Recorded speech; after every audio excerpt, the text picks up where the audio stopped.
Hey everybody, today Rahdo runs down Luxor, which is a family gateway style game where 2 to 4 players are adventurers trying to grab as much treasure as possible and get to the pharaoh's tomb. And the way it works is, on your turn, you have a hand of 5 cards. And you are never allowed to adjust the layout of these cards in your hand. And that's important because on your turn, you will either play the leftmost or the rightmost card. And whichever card you play determines how far one of your adventurers can move deeper into the pharaoh's tomb. So let's say I try to get a quick start right out of the gate and play this 5. My 2 adventurers here at the entrance of the tomb, one of them will move forward 5 tiles. 1, 2, 3, 4, 5. And a couple of things have happened. First of all, he's moved so deep that another adventurer has shown up at the entrance waiting to adventure. And also, he's landed on a tile that only requires one adventurer to collect. So he has found himself a lovely necklace. And now, after you've played your card and moved one of your adventurers, however far you're supposed to go, you draw a new card and you slip it into the middle of your hand. And so, as you can see, you'll know that this is coming up in the future. But on your next turn, you'll play another 5 or you'll play another 2. And that's it, folks. The game is incredibly fast and still surprisingly thinky because there are several different strategies you could go for. You could chase trying to get one of your guys very, very deep, very quickly to unlock lots of explorers and have all the explorers move together as a group to be able to pick up the more valuable treasures that require 2 or 3 adventurers to pick up. Also, the deeper your adventurers go at the end of the game, the more points they're worth. If I've had an adventurer that made it all the way down here, that's 4 bonus points for me. Whereas if he'd only ever gotten this far, that's only 2 bonus points. Now, the big trick is getting them all the way through, unlocking more adventurers as they go, hopefully picking up more treasures every once in a while, and other special effect tiles like landing on these that lets you move bonus spaces, or landing over here to get special Eye of Horus cards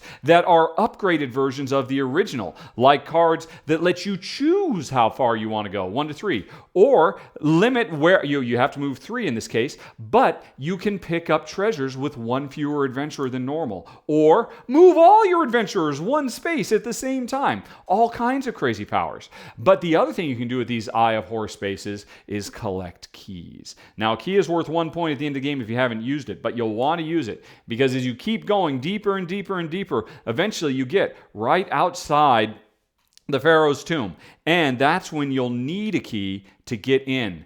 Getting here gives worth 13 points. Plus, the first player to do it gets 5 bonus points. The second player to do it gets 3 bonus points and triggers the end of the game right there and then. So, once the game is over and everybody's got their adventurers scattered all over the place, you will tally up how many points you got depending on where they are, how many points you got for set collection of the different types of treasure there are, and also whether you found secret bonus scarabs that could be worth variable amounts of points, keys you didn't use, and whoever has the most points is the winner. And that's it, folks. Luxor is an incredibly fast, charming, fun game, and Jen and I, we've played it a few times now and have really had a good time. On the surface, it seems so simple, and this is a game I could teach to my in-laws without breaking a sweat, and they totally get it. Oh, these are the 5 cards. I can play this 4, or I can play this one. Occasionally when you see a die like that, that means you'll find out how far you move after you roll the die. You let the gods decide how far you're going to get to move.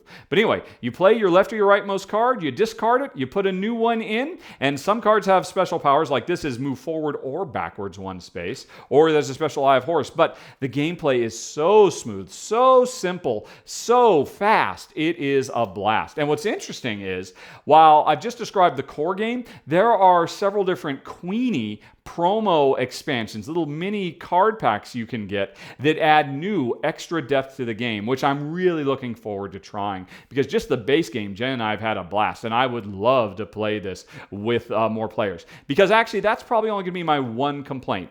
As a 2-player game, you can get into a situation where you get a bit of a runaway leader because all things being equal, Getting higher number cards is better than low number cards. Low number cards means you can move your guys en masse in groups and pick up more and more treasures, but high cards means you can rush to the end where really big points are waiting. Now, if you're playing this as a 4-player game, it's not likely that one player drawing a card every round is going to statistically get all the really best cards, but it's a 2-player game. One player can get lucky and get the high value cards and get to the center much quicker and trigger the end of the game before the player with the low value cards has been able to make up for their lack of movement by getting lots of set collection. At a 2-player game, that can happen, but it almost doesn't matter because the game is over so quick. I mean, this is just barely a filler plus. As a full player count, though, I don't imagine that's going to be a problem, but even still, that's a minor complaint for what is otherwise an absolutely lovely, charming, fun gateway game, and I cannot wait to get my hand on some of those expansions to add more stuff, like secret powers for the scarabs and hidden missions that players have to go on to try to get certain targets.